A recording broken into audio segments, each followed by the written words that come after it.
যুক্তরাষ্ট্রের নিউ ইয়র্কের Jamaica hillside এলাকায় বর্ণাঢ্য আয়োজনে অনুষ্ঠিত হলো বাঙালি কমিউনিটির বহুল প্রতীক্ষিত চাঁদ রাত উদযাপন।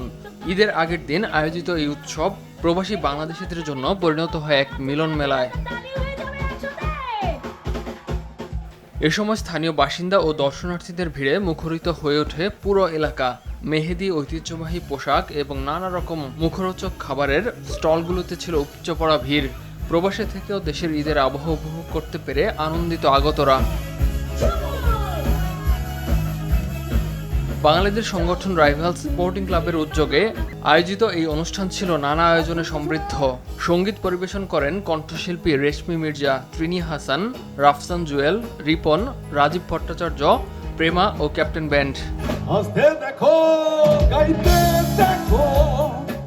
এদিন New York Bangladesh cricket league টি-20 টুর্নামেন্টের চ্যাম্পিয়ন রিভালস স্পোর্টিং ক্লাবের হাতে চ্যাম্পিয়ন ট্রফি তুলে দেন অতিথিরা।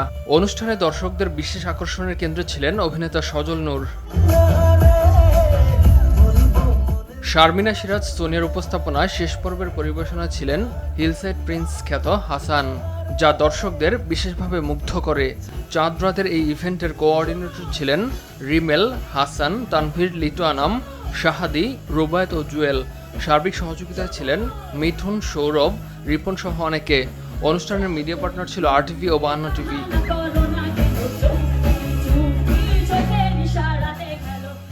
ইমতিয়াজ আহমেদ, RTV।